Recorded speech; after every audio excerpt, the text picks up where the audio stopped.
नहीं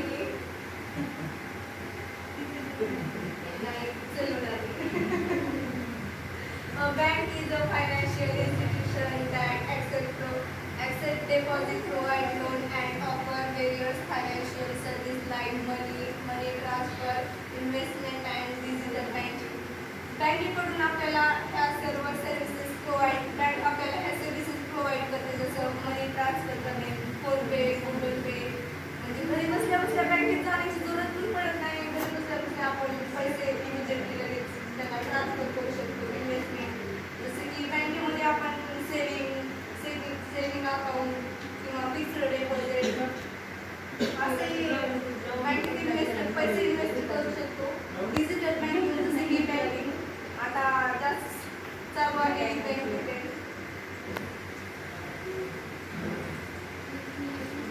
types of banking: central bank, commercial bank, cooperative bank, specialised bank. तसेच तर बँकेचे 4 मेन टाइप्स आहेत हे.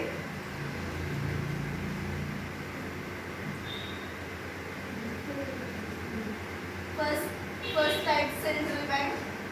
The central bank control and all other banks. Central बँकेचं काम काय आहे म्हणजे ते छोट्या छोट्या बँक असतात, ते रुरल एरियामध्ये ग्रामीण भागातले असतात किंवा अदर्स बँक, त्यांच्यावर ते सेंट्रल बँकेचं नियंत्रण असतं. सेंट्रल बँकेचं फॉर एक्झाम्पल म्हणजे आरबीआयचं सर्व बँकेवर नियंत्रण असतं. Second, commercial bank provide financial service to individual and businesses.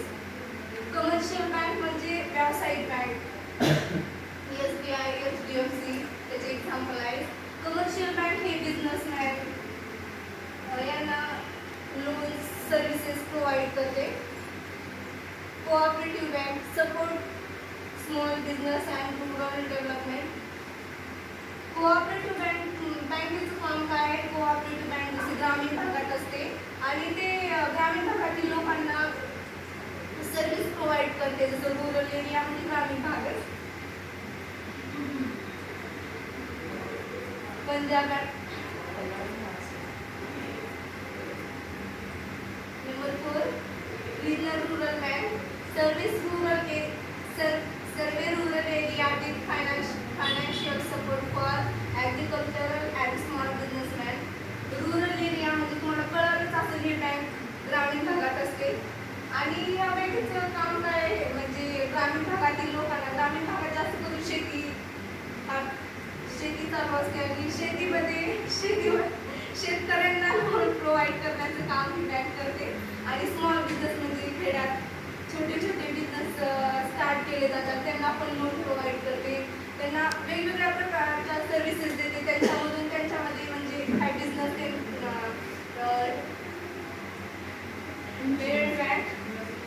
Provide digital and basic banking service but can not offer loans. Payment bank फक्त आपल्याला सर्व्हिस प्रोव्हाइड करते, ती आपल्याला लोन ऑफर करत नाही, म्हणजे लोन घ्या असं म्हणत नाही.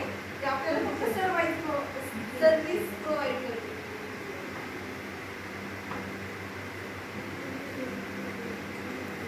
Function of banking. Number 1, accept deposit, provide loan, locker service, digital banking service, foreign exchange. Accept deposit बँकेचं तर पहिलं कामच ते आहे की डिपॉझिट म्हणजे आपल्याकडून डिपॉझिट घेणं म्हणजे ठेवी. डिपॉझिट म्हणजे ठेवी. ती आपल्याकडून ठेवी स्वीकारून घेते आणि त्याच्यावर आपल्याला इंटरेस्ट पण देते. म्हणजे आपल्या ठेवी स्वीकारून ठेवत नाही, आपल्याला त्याच्यावर काय भेटलं तरच आपण ठेवी ठेवणार ना. म्हणजे आपण उगाचच पैसा आपला कुठं पण इन्व्हेस्ट करूया म्हणजे घरी राहायला करा, काय भेटत नसते. प्रोव्हाइडिंग लोन आणि ॲक्सेप्ट डिपॉझिट हे आपल्याला डिपॉझिटवर आपल्याला कमी इंटरेस्ट भेटतो. आणि प्रोव्हाइड लोन बँक आपल्याला जेव्हा लोन प्रोव्हाइड करते ना, त्याचा इंटरेस्ट रेट हा हायर असतो, कारण की आपल्याकडून बँक पण आपल्याला लोवर रेटवर जर देत असली तर बँकेला काय प्रॉफिट होणार, मग बँक बंद करायला लागणार बँकेला. नंतर लॉकर सुविधा बँकेत आपल्याला अनेक सुविधा दिल्या जातात, त्याच पद्धतीची सुविधा आहे लॉकर सुविधा. म्हणजे तुमच्या घरच्यांच्या असते काही बँकेत लॉकर ते आहे काय म्हणजे तुमचे कुठे लॉकर सुविधा ही म्हणजे ज्यांना आपले गोल्ड वगैरे किंवा आपल्या इम्पॉर्टंट काही म्हणजे पेपर्स असतील काही जर सेम नसतील म्हणजे सिक्युअर नसतील आपल्याला वाटतं बँकेत ठेवा म्हणून कारण की लॉकरची चावी स्वतःकडेच असतील आणि बँकेकडे दुसरं तर कुठे जाऊन त्याला उघडून करणार नाही. डिजिटल बँकिंग सर्व्हिस बँक आपल्याला म्हणजे या युगात जास्त तर डिजिटलचाच युग चालू आहे त्याच्यामध्ये बँक आपल्याला डिजिटल सुविधा देत आहेत जसे की PhonePe Google pay UPI.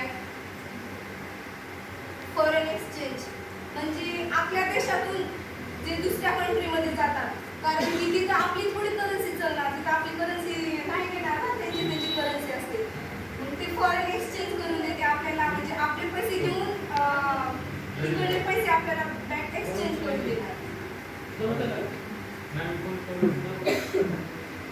Types of account saving account current account fixed deposit account demat account. Saving account हे सर्वांनाच युजफुल असते.